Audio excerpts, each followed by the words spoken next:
so impactful with his words. Jeremy was phenomenal. Our school system is blessed to have him. I was about to cry. 24 years I've been here, the best, most motivational, most inspiring I've ever heard. I want the people to know, who is Jeremy Anderson? Motivational speaker Jeremy Anderson will be in town to speak to the boys in the Building Men program. Let's start with this question. Who is Jeremy Anderson? Yeah, so husband, father, son, for many people, a voice of change, and for others, a voice of hope. When you get to a point where you can give your school your best and your family your best, let me tell you something, you're gonna go from one level to the next level, and we're gonna look up one day and we're gonna see you at the top.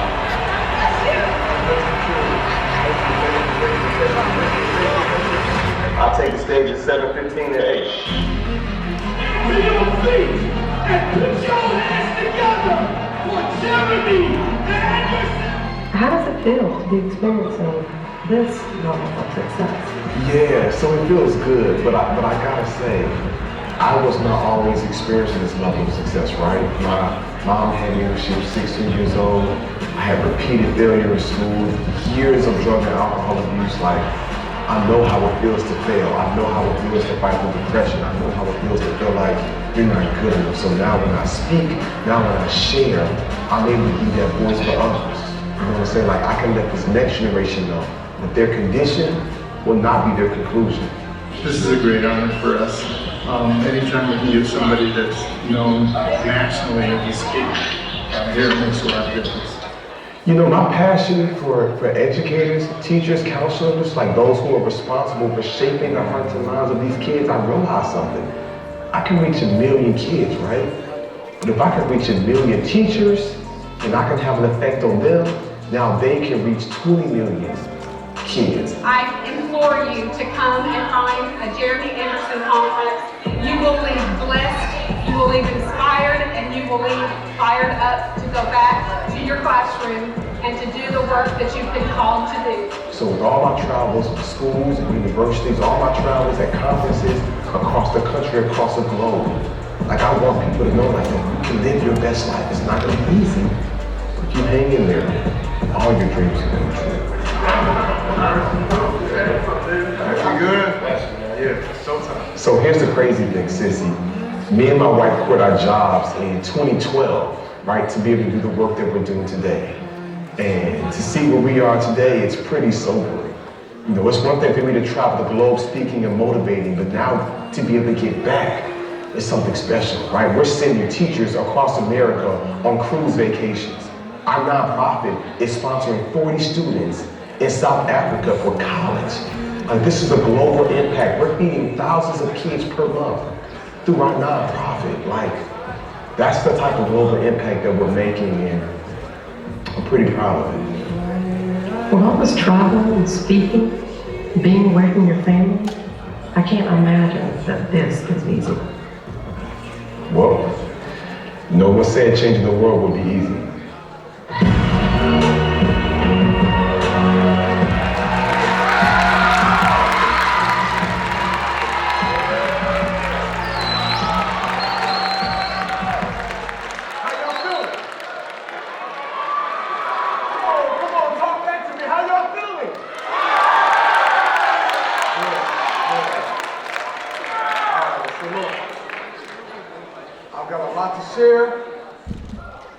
I've got a lot to share in a short amount of time.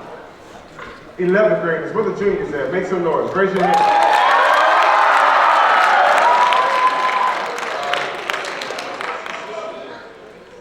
All right, to 12th graders, seniors, where you at? Raise your hand, make some noise.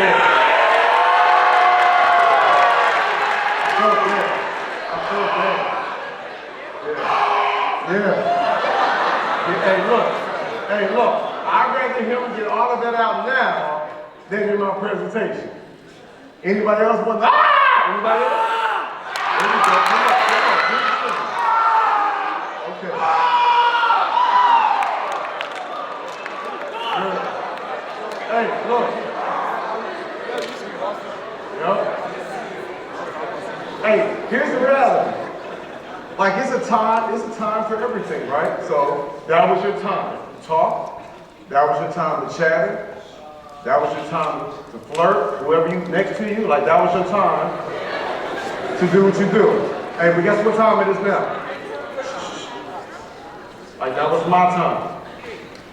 And I promise you, I'm one of the coolest cats you'll ever meet. But I believe in respect, right? I believe in honor.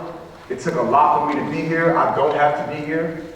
I promise you, like my life, I'm super blessed. I could never speak for the rest of my life, and me and my family will be good because of the investments I made. Like I'm in a different season of my life. I'm here because it's an honor. It's an honor for me to be here to come and serve. It took a lot for me to be here. I left my family early this morning, about 7 hours of travel. I drove about 40 minutes to the airport. It took me about an hour to get to security. Atlanta Airport, that's why I live in Atlanta, Georgia, is the biggest and busiest airport in the world. It took me an hour to get to security, about an hour and a half flight here. That's 3 hours of travel already, right? Then a half an hour drive here, and I do all that back, that's 7 hours. I don't even get back home until 8, 10. I don't even get back home to my family until 9 o'clock tonight. When I leave my home, my little boy meet me at the front door. He only 4, so he don't get it. Daddy, don't leave me. Like I'm a family man. Like I love my family. And I'm sharing this with you because I want you to understand, like when you're about to have an experience with me, I'm not just on some motivation. I'm not on some fluff. Like I'm really about to ignite something inside your heart and your mind because I want you to win. But I want to paint a picture because oftentimes people come before you and people show up to the school every single day and you don't even really take into account all of the sacrifices that they made. So imagine me traveling across the country, 7 hours of travel for 45 minutes with you. So like, don't miss this moment in this experience. Now why?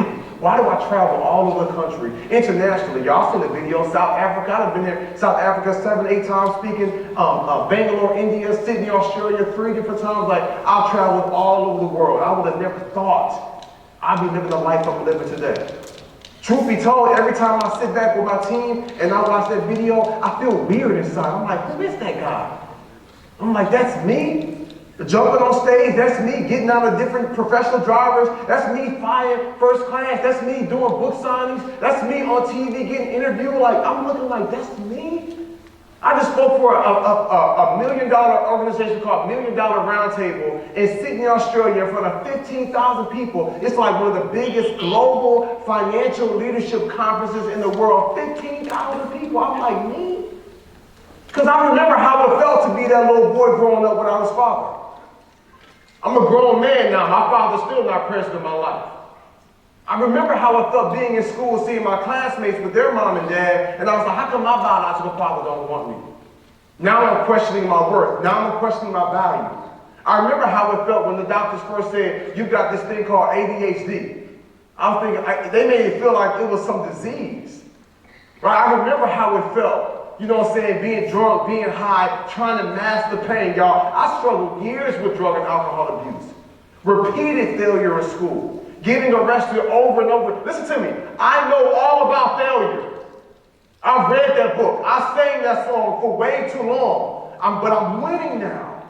And I want to take some time to break down my story, let you know what I experienced, how I fought through it, and how I got to where I am today. And if you all are just crazy enough to believe that it's possible for you, that all the power you have inside you, if you're just crazy enough to believe that it's possible for you, your life can change forever. Now, if you listen to my presentation and your energy is whatever, that's you, that won't happen for me, then you're 100% correct, it won't happen for you. You've heard it before, right? Like, if you believe you can, you can. If you believe you can't, you can't. It's all about your belief system. I am where I am in my life now because I believe in my worth and my value, and I know it's possible if I put that work in. So how does Jeremy go from drug and alcohol abuse, getting arrested over and over, all the different failures in life, to where he is today? I had to go through a mindset change. Now, I'll never forget when I was in 8th grade, when I began to even spiral deeper down the depression, right, into frustration and anger. I was so angry all the time. There was so much resentment. I remember when I began to spiral, it was around 8th grade. I had a teacher during a parent-teacher conference tell my mom. She was just like, the teacher was like, something's wrong with your son, Jeremy. Like, he's not high school material. He's not going to be successful. I don't know what you're going to do. You got to figure it out. And hearing that as a kid, you know, words are powerful. I read it one time in the book. He says that life and death is in the power of the tongue. What you speak, the words that you speak have the power to make somebody feel good or bad.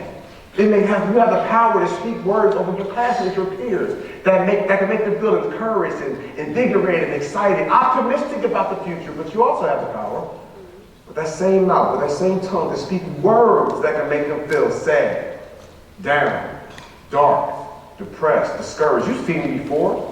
Some of you all, like popular kids, I hate that term, right? But some of y'all that got influence, you even realize that when you go and sit by that student in the class, in the lunchroom, where most people not sitting with them, you know what that does for them? You know how that makes them feel on the inside when you compliment someone, hey, I like those shoes, or hey, I like your hair. When you use your influence and you see someone being bullied, and as opposed to just laughing and as a coward, you say, hey, that's not cool. Or you go to that person that got bullied and say, hey, I saw that happen to you, man, I'm so sorry that happened. You know how that makes that person feel? You become a hero in their eyes. Your words are powerful. So when I've got this teacher that tells me I'm not high school material, unfortunately for me, I believe him. I should have had the energy that said, bro, I'm gonna prove you wrong. I'm gonna prove my mama right. I did the opposite. I actually proved it right. I'll never forget, going to 9th grade, my first try for the high school, I was at this school called Oakwood Academy. This is a local high school, and I was there doing my thing, and I was a class clown. I was always getting into fights. I was always doing pranks and rumbles, and that school got all bent out of shape because I cut the electricity off and they kicked me out, right? So, yeah, they was tripping, you know what I'm saying? So, school kicks me out, whole year wasted. Next year comes around, I get accepted to a school called Johnson High. Now this is my second try, my second school, still in the 9th grade. I'm in Johnson High, and on the first day I come across one teacher. She's like, Jeremy, I ain't putting up with your mess. I heard all about you. I got children older than you. I'm not tolerating no foolishness. I'm not here to babysit you. You do not have to be here if you don't want to be here. Her energy was off. So I was like, you may miss me with that. I ain't trying to be here anyway. Never really went to class, never really focused. I just went to skip parties every day where we was drinking and smoking and having a good time. I was just like, man, forget school, like this is dumb. I never really valued education, never showed up to class. I don't remember doing not one paper. I don't remember turning in no assignments or no quizzes. And at the end of the school year, I got my final report card. Whole year wasted. All F's, 1 C. Now, in my home, my mom, she's small, short, petite, but she can rumble, boy. She got them hands, you know what I'm saying? I don't want no smoke with my mom. I know one time she had cornered me because I took the car and she cornered me in the kitchen and she was fussing at me. So I thought she was going to hit me, so I put my hand up the block. But she thought I was raising my hand and hit her. Boy, she put an 8-piece combo on your boy. I'm thinking like, so now I'm thinking like, if I go home with this report card, they got all F's and 1 C, like my mom will kick my butt. So I came up with a plan, right? I went to the library, I got that whiteout, blah, blah, blah, blah. I blocked off all the F's and the C. I let it dry. I took a pen and a ruler, put those small little dots there, and I gave myself all A's and 2 B's. Then I went to the copy machine, and I made a copy of it. And it looked pretty legit. Now, it wasn't the normal shape of the report card. It was like the regular computer paper. And it wasn't a normal card stock, but it's the best I could do. As soon as I get home, my mom's at the front door, give me a report card. I'm nervous. I'm like, hey, Mom, how was your day? She said, boy, stop playing with me. Give me your report card. I'm about to throw up. I'm so nervous. I hand her my report card. She takes one glance at it and says, boy, where your real report card at? I said, Mom, let me explain. She was like, I don't want to hear it. I already know what you did. It's like my heart stopped. I said, you do? She said, yes. You think you slipped. And I'm thinking like she done called school or something, so I'm about to confess, y'all. I'm like, man, I know. She's like, I don't want to hear it. You always lose the stuff. She's like, I know what you did. You lost your report card. And you went to the office and you begged them to make a copy of the original that they have on file. Yup. Yup. I'm like, how you know? She's like, I know everything. I'm like, you sure do. So now she's fussing. You always losing stuff, boy, you lose your head if you want to attach to your neck, She fussing, and I'm just taking it, right? But now she's like actually looking at the grades. And she called me by my whole name. She's like, Jeremy, Jermaine Anderson, come here right now. So I slowly started backing up, because I'm thinking like, you're gonna pop off at any moment, you know what I'm saying? She says, come here right now, honey. I said, honey? What's up, mama? I look at my mom, and I remember it like it was yesterday. Her nose started flaring, her lips started shaking, her eyes got red. I'm thinking like, she about to morph into a monster. My mom literally burst into tears, wrapped her arms around me, and was just like, my baby, I knew you was gonna figure it out. I'm holding my mom, now granted, right? This is what I failed to tell you. My mom had me at 16. When we lived in, I was born in Dallas, Texas. Everybody in Texas told her, you should have an abortion. You know what I'm saying? You should give him up for adoption. You 16 years old, like how you gonna raise a kid? Like, so my mom, that's like my girl. You know what I'm saying? We grew up, in a sense, together. And all I did was ever cause my mom harm and pain.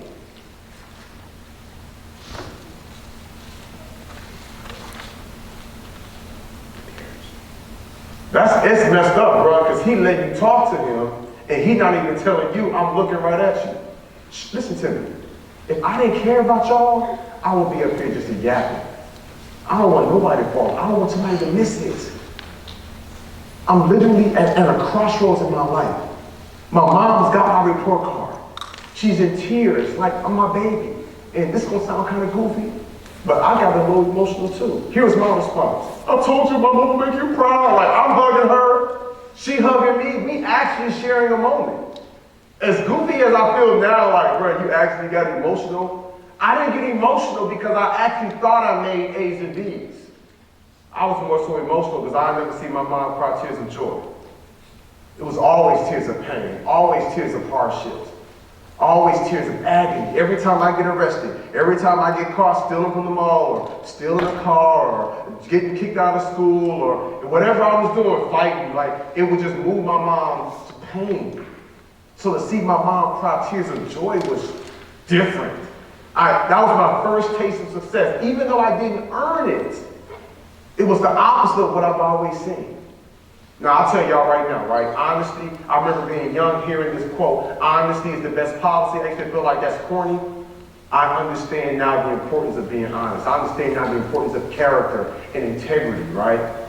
So at that time, it caught up with me. Like, let me tell you something. I know some of y'all, you feel like you're so smart, you can get away with stuff. Man, what's done in the dark eventually comes to light. And I'll never forget when that school, Johnson High, sent my real report card home with a letter. The letter was short, one paragraph with a school letterhead. Miss Anderson, as you know, your son Jeremy failed the 9th grade again. Are you going to keep him here? Should we move his transcript to another school? My mom called the school. She did not. My baby had A's and B's. She lightweight catching attitude with them. They was like, no, he didn't. She was like, yes, he did. I'm holding it right now. They was like, man, we don't know what you're looking at. But our system shows that your son completely failed, all A's to 1 C. I was like, hang up the phone, mama. She said, wow, with tears in her eyes. Why would you play me like this? Why would you embarrass me? I can't believe you would humiliate me like this. Then this is the killer. She says, why do you keep breaking my heart? And I remember thinking like, come on, mom, like don't put me in the category of other men who hurt you, like it ain't that deep. But I realize now, it was that deep. Like if I go and tell my mom I love her, my behavior should show it. My behavior wasn't showing it. If I ask y'all, like, how many of y'all got a mom or a dad or a grandma, whoever you live with, that you love, most of y'all I'm sure will raise your hand. You got somebody that you love, they love you back, right? But then you gotta ask yourself, like, do your actions show it? You got one way at home, but you another way at school.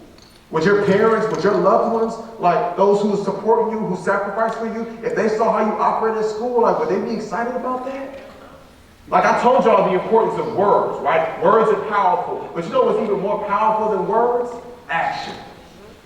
So I go to my wife and tell my wife how much I love her. And I'm like, I love you, babe. She's like, I love you too. That don't really move my wife. Boy, when I wash the dishes, you know what I'm saying?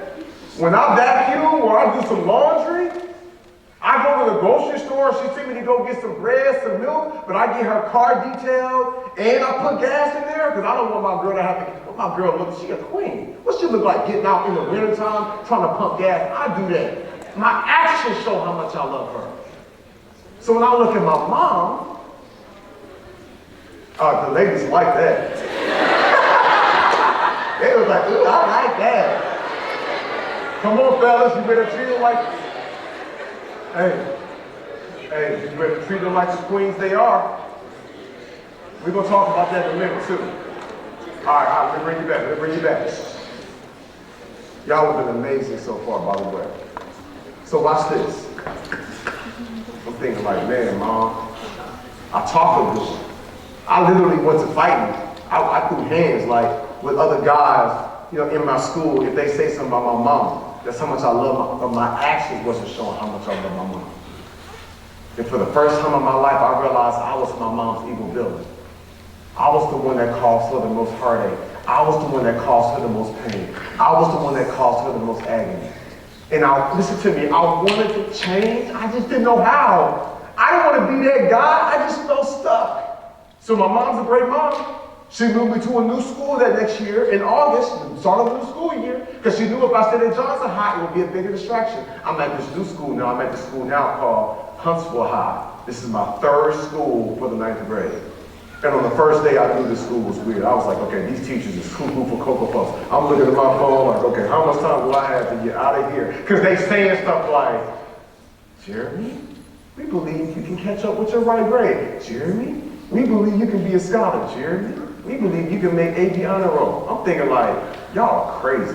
What y'all sipping on in that break room? You know what I'm saying? Like, they like, Jeremy, we see great things inside you. Hey, I had one teacher, he was like, Jeremy, I read your transcripts and I'm so glad you're in my class. I'm like, bro, how? Like, I'm a terror. Like, you're supposed to be like, dang, I got this guy. He was like, no, you remind me a lot of me. We're gonna do great things this year. They spoke light to me, they encouraged me, they affirmed me.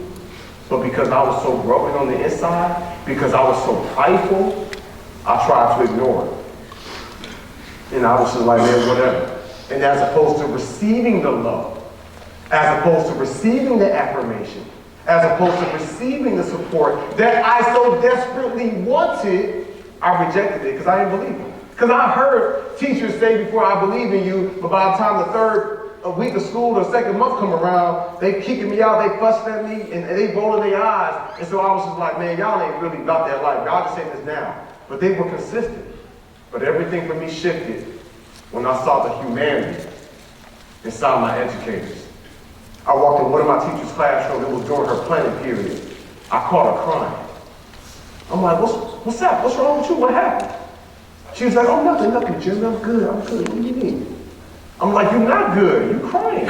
She's like, no, I'm good. What's up? What's up, aren't you supposed to be in class? I'm like, that's not a problem. Every day you asking me, how's Jeremy doing? You want to do a temperature check with me. You want me to be open and vulnerable, and I caught you crying, and you don't want to keep it 100 with me, but you expect me to keep it 100 with you. She's like, okay, Jeremy, calm down. I'm like, what's up? She's like, I just heard from the doctor. What you talking about? She's like, Jeremy, I just got my diagnosis. I'm like, what you saying? She said, Jeremy, I got cancer. Yeah. My first question, why are you here? You should be home resting. You should be at the hospital getting treatment. Like, why would you come to this school? You fighting for your life. She said, oh, baby, you fighting for your life too. Things start messing with my head. I'm realizing like you're doing the best you can to live and you worried about me? Another one of my teachers, Mr. Thomas, she was one of my favorite ones who I gave the hardest time to. She had a triple bypass surgery. She came back 2 weeks earlier than when she was supposed to because she missed us so much. I'm thinking like, okay, maybe the love is real. I come across another one of my teachers. One was going through divorce. One had just buried her husband. Agony. But they showing up every single day. One of my teachers, I found out he used to be an engineer. I'm like, what happened, bro? They fired you? Whole class started laughing. He was like, no. They didn't fire me. I actually quit. I'm like, oh, okay. They didn't pay you enough? He's like, actually, Jeremy, they paid me almost triple what I make as a teacher. I'm like, bro, no way, no way. That's a lot of money. He said, Jeremy, it's not about the money. I said, shit, what is it about then? He said, it's about you. I'm not chasing paper, I'm chasing purpose. I'm not chasing money, I'm on a mission to help people like you go to the next level. Listen to me, y'all. That thing started messing with my head. Like, I realized all these educators at my school, all these administrators, all these social workers, all these counselors, when I realized they don't have to be in school, they could go to any other career field, they could go to any other school, and I wrote public service announcement. All the amazing administrators and the staff and the guidance counselors and the social workers that work at this school, they don't have to be here. They can become engineers, they can become accountants, they can become music execs, they can become attorneys, they can do anything else. They chose to be here when I realized. I had a group of educators that went to college and got degrees and certifications and went in debt to get paid oftentimes a fraction of their worth. And they still get their butts kicked by life, but they're showing up every single day for me. I was like, man, what kind of human am I to be disrespectful? What kind of human am I to be a class clown?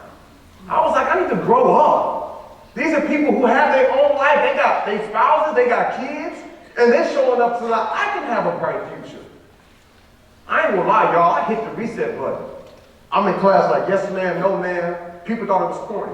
I used to be afraid to like read in class because other folks might be able to read better than me, and if half the words I don't know, we get to fighting because y'all they laugh at me. So I go use the bathroom. It's time for me to read. I got use the bathroom real quick. I told myself I'm not running no more. I'm looking at my classmates, I'm looking around like, yep, y'all might be smarter than me, yep, yep, got it. You might have a higher IQ than me, yep, you live in a home with your dad and your biological dad and mom, that's cool, you think you're better than me, you ain't gonna outwork me. I just got to the point, I was like, I won. And I knew I was gonna be good. Y'all know why I was gonna be good? Because I had a team. I ain't talking about my homeboys. Some of my homeboys I went to high school with, like, they still my friends today. You know what I'm saying? But I'm not talking about them as my team. The educators, the social workers, the guidance counselors, who I once look at like, bro, they corny, bro. They sit here talking about education, they corny. I used to feel that way. I'm looking at them now like, ain't nothing corny about sacrifice. Ain't nothing corny about showing up every single day for people you don't have to. Something inside my heart shifted. I'm mature and I started really applying myself. And that was the secret to my success. I humble myself. I realized I don't have all the answers. I need community. The enemy would love for me to be put off in the corner, off to the side, in a dark, molded corner, suffering by myself. I'm like, no, I need counseling. I need help. I need tutoring. I humble myself. Obviously, Jeremy don't have what it takes to figure it out on his own. If not, he would be in the third school for the ninth grade. I humble myself. And then I took ownership. I stopped blaming people. I was the type of person, when I just got arrested because their car was racist, like, nah, bro, you was stealing. Like, what you talking about, bro? Your fingerprints was all on the car. You blaming everybody else? I started taking ownership. Oh, man, this teacher don't like me, that's why I got an F. Bro, no, you didn't study. Oh, man, we got to fight because he's running his mouth. Nah, bro, it's because you don't know how to humble yourself and walk away from it. Let him do this, and you just walk away. So I started taking ownership, and I realized there's nobody on earth that has the power to make me a failure or a success. It's all on me. Humble myself, I took ownership, then I started putting that work in. Listen to me, every single day I start putting that work in. I'm looking at class, I'm looking at school, like, yup, I'm about to hit these books, I'm about to hit that homework after school. Everybody else riding with their boys, they playing ball, they at the mall, they watching TV, playing video games. I'm hitting the books first. Might take me 2 hours, may take me 30 minutes, but I'm gonna do that because that's a priority. I start making the main thing. And then I realized, like, man, I remember I made a 76 one time, my first C in high school that I earned on my own. I was like, yo, Mr. Bryant, I made a 76. Mr. B was like, Jerry, that's good, but you could do even better. I'm like, nah, bro, you don't get it. I didn't even cheat.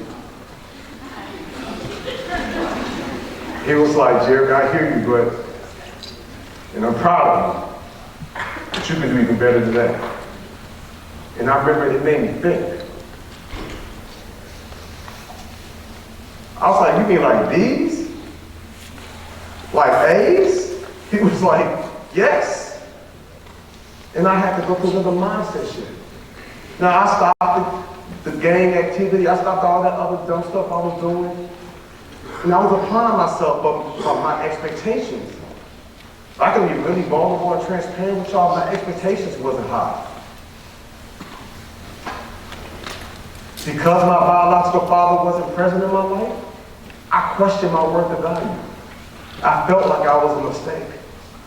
And so, and for whatever reason, y'all know how we as humans, we make up these narratives. For whatever reason in my brain, I felt that the kids who make A's and B's are the kids who grew up in their home with their biological mom and dad, and their parents went to high school and college and graduated from college and had 2 great jobs, and then they bought their first home, waited 3 years, and then had a child. And because they planned to, and in my brain, I was like, oh yeah, you're supposed to make A's and B's, because your parents had a whole plan, they went to college, they're really smart, they're successful, they got great jobs, they actually own their home, they ain't living in some little small apartment like me, you're supposed to make A's and B's. But I realized something like, whoa, that has nothing to do with nothing.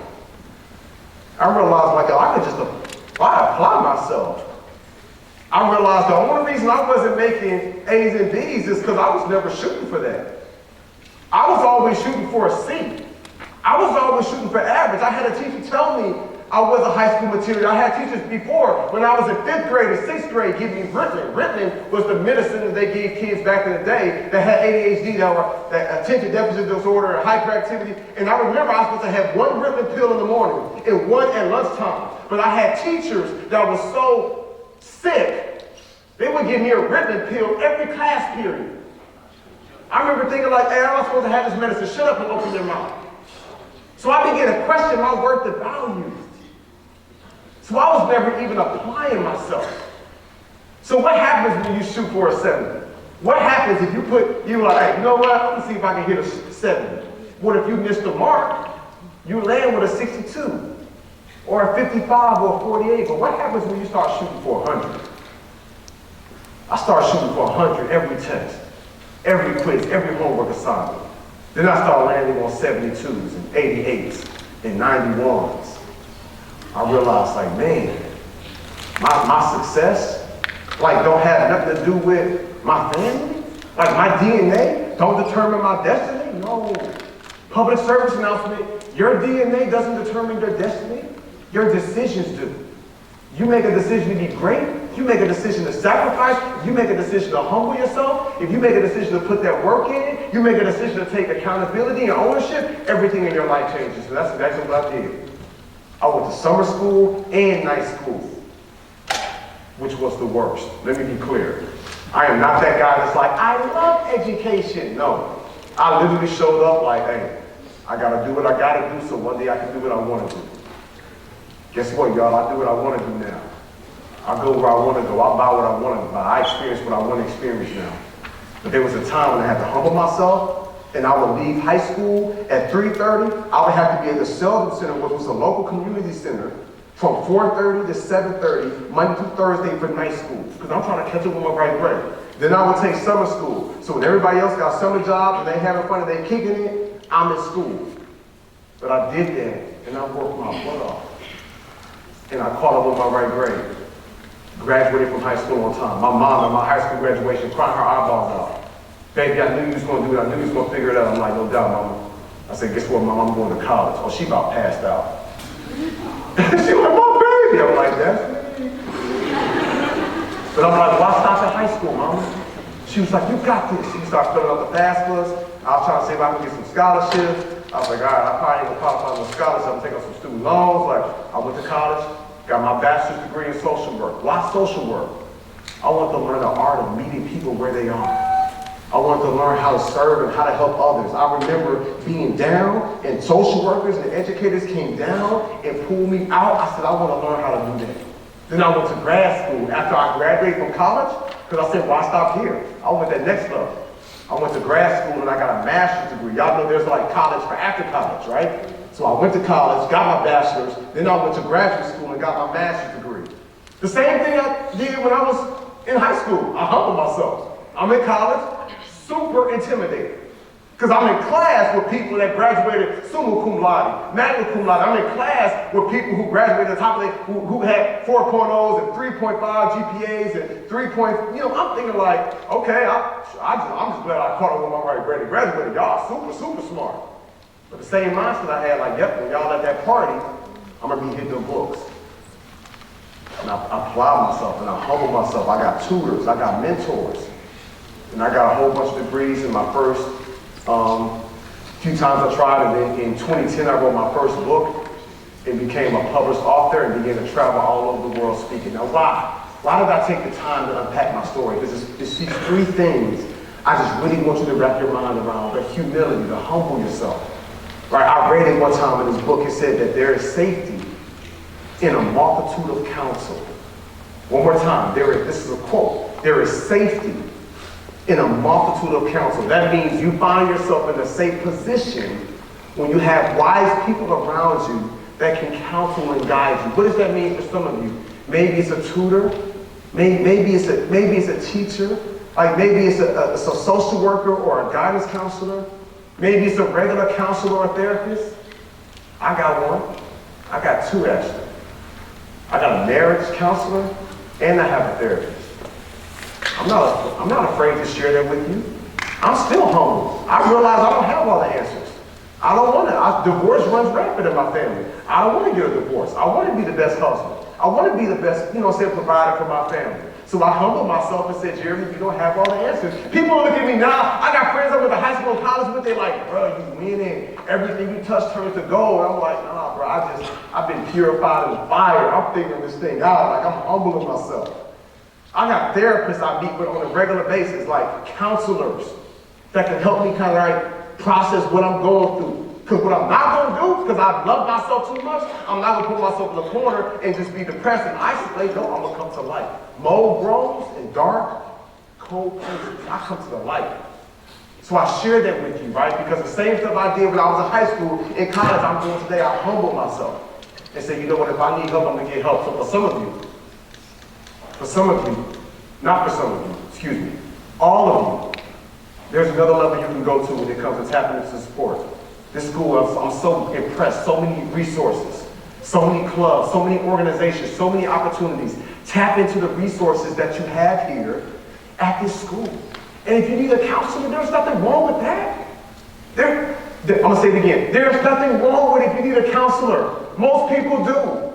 Let me say it one more time for the folks in the back that might have missed it. There's nothing wrong with needing a counselor or a therapist, right? You deserve to have a safe space where you can talk about your thoughts and your feelings and your emotions. And some of you all need to take action into that today, because you wake up in the morning, you look at your phone to see what time it is, and you're like, oh, I gotta go to school. You ain't got no zeal. You ain't got no drive. You ain't got no passion. You feel like you've been in a funk for months and you just can't shake it. You need to find somebody to talk to. Some of y'all, you need tutors, you need counselors, you need therapists, whatever you need, get the help you need. It is your responsibility for your success. See, y'all are juniors, seniors in high school now. It's still kind of cool. Let me tell you something, after you graduate, you get out here in the real world. I love our country, I love the world, I choose to see the best in people, but this can be a cold world. And some things that you're getting by with now, that ain't gonna suffice in the real world. Y'all gonna get a rude awakening. This world is not gonna give you what you deserve. This world is not gonna hook you up because you cool, or you kind of cool, or you funny. This world gonna give you what you work for.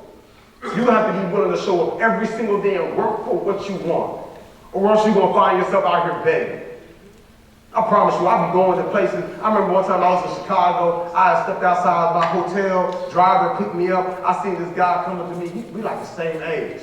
But I could tell his face was sunk in. I could tell he'd been on drugs, homeless for a long time. He was like, hey man, you got a couple dollars? And I'm like, man, I don't think I have like maybe $20, $30 on me, so I just gave it to him, right? I ain't gonna judge. I don't know what you're gonna do with it, right? That's not my place. But I just said, hey, let me ask you a question. I said, man, what happened to you?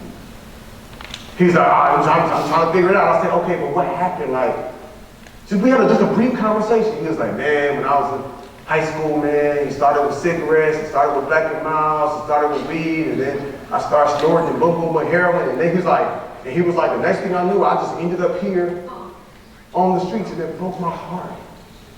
My man was like, I accidentally ended up being a failure. And I realized, because nobody says, and I'm not trying to be funny, so don't laugh when I say this, but nobody says when they're young, when I grow up, I want to be a crackhead. Nobody says that.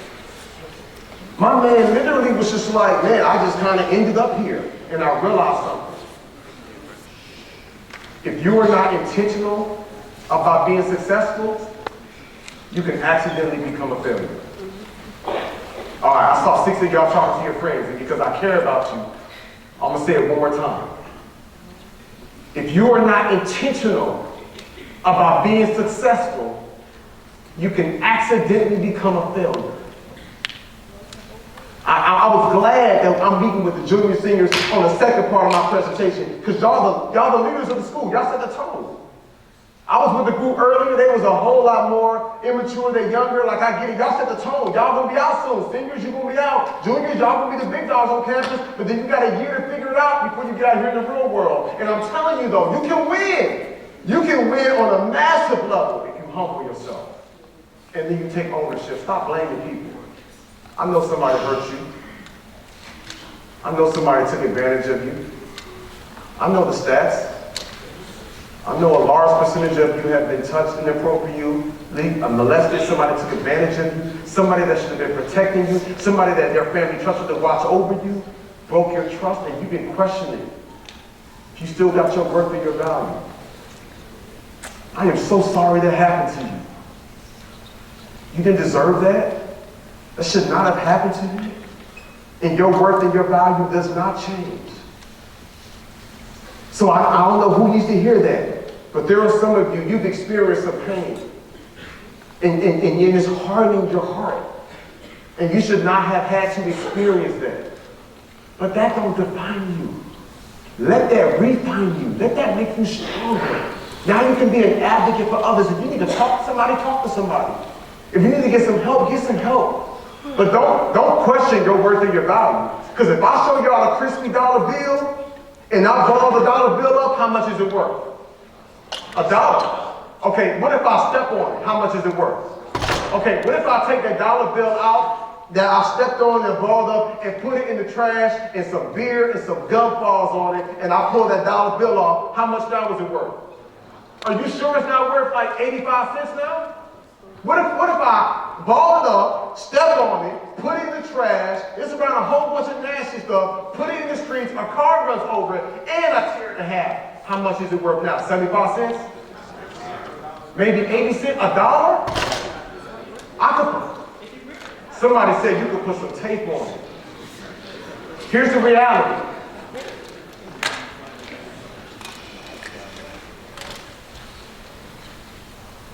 I don't care what happened to you, what you stepped on, pushed aside, balled up, wrinkled, spit on, I get it.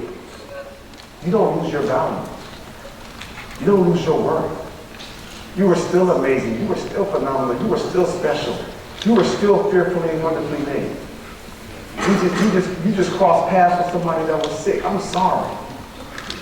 So now we take ownership and we say, okay, yep, it's not my fault what happened to me, but it is my responsibility to get the help I need so I can be sharper, so I can be stronger, so I can be the force that I've been created to be. Some of you all come to school and you just come to school kicking in like everything is sweet, and you know things at home ain't sweet. How dare you? How dare you come to school like you got the luxuries to just goof off and have a good time when you know when you go home things not sweet.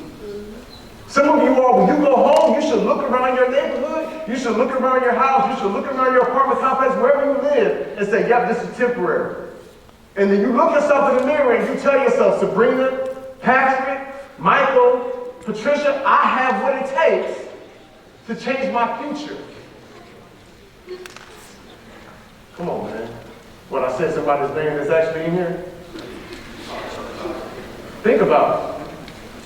You got the power to determine where your future gonna go and how you gonna be, how you gonna move, how you gonna operate.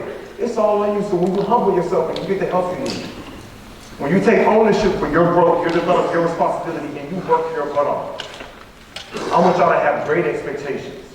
I be going places, man, and folks just be kind of like, oh, I'm gonna just kind of do this and do that. No. I want you to have great expectations. I want y'all thinking about ownership. I want y'all thinking about like, okay, what's the absolute best life I can live? I get so frustrated when I'm like, hey man, what you want to do? Hey man, I want to make beats. I'm like, no, you don't want to just make beats. You want to own a record label. You want to own the studio where people can come in there and rent out your space. Hey girl, what you gonna do? I want to do nails. No, you want to own your own salon, boo-boo. Like you gonna get your degrees, you gonna get your certification, you gonna get you a business loan, and you gonna have your own facility, and people are gonna rent out chairs. I had one student one time, when I shared the last thing I'm gonna share with y'all, he was like, hey man, when I just want to do HVAC, and you know what I'm saying, heating, AC, ventilation, I just want to do that like my dad. I said, no. Do you want to do it like your dad, or do you want to be like the person that your dad works for? Like, I want you to own your own HVAC, your own plumbing, your own electrical company. It's levels to it. I want y'all thinking big. I heard this like the biggest, newest school facility, you know what I'm saying, in New Jersey. Like, y'all like this amazing school. I know the heart of the staff. I talked to some of the administrators. When I got done with my first presentation, I had several conversations over here with some of the educators and board members that were emotional. They were moved by the presentation because they love y'all so much. Y'all go to a school like this, you can't do nothing but win. But you're going to have to put that work in, because ain't nobody going to give it to you. And I can't want it more for you than you want it for yourself. So what I need for us to be, I need us to be the type of school that shows love, that shows honor, that shows respect, that shows, you know what I'm saying, support for one another. I want us to be the type of school that we're able to celebrate our differences. I be thinking like, how dare you think you're better than somebody else because of what you wear? You ain't better than them. You just got blessed to live in a household where they can afford that. How dare you feel like you're better than somebody? No. You feel like you're better than somebody because of how you look? Because of how much melanin and the lack thereof in your skin? You think you're better because of the family you grew up in? I think what makes our country so great is because we are so diverse, because we are so different. How boring would it be if it was only one type of flower? But it's multiple flowers. You got orchids, you got tulips, you got roses, you got daisies. How boring would it be if it was only one type of ice cream? It's all sorts of ice cream. How boring would it be if it was only one little dog and all the dogs in the world looked like Lassie? But nope, you got German Shepherds, you got Rottweilers, you got Chihuahuas, the little Taco Bell dog. You got all these different dogs out here. And guess what? That's what makes the world so beautiful. I want us to be the type of school, the type of community where we celebrate our differences, where we speak life and we encourage one another. Because let me tell you something. The real test of your character is not how smart you are, or how pretty or cute you think you are, or how popular you are. It's how you treat other people. Ain't nobody gonna sit back and say, oh, this person's just phenomenal because they dress right. They're gonna say, no, this person's phenomenal because they treat people the right way, and they show honor, and they show respect, and they show love. I need us to operate with that type of energy. When I look across this room, I can only imagine what you're gonna accomplish. I can only imagine what you're gonna experience. And I believe when you show up every single day and you work hard, and you make the necessary sacrifices, and you humble yourself, and you take ownership of where you are in your life, you're going to go on and do great things, and you're going to blow your mind, and you're going to blow your family minds, and you're going to go from one level to the next level, and the next level, and I'm going to look up one day, and I'm going to see y'all at the top. That's my time. God bless you.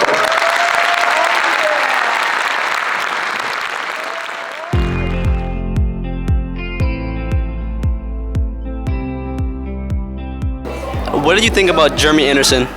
I feel like Mr. Jeremy's presentation was a very inspirational presentation. I feel like he encouraged us all to do better, and I feel like the things he was saying to us and everything, if you really listen and paid attention, that's some of the stuff like what these kids in here are doing, and I feel like they become a better person. I feel like Mr. Jeremy inspired us to do better and be a better person every single day.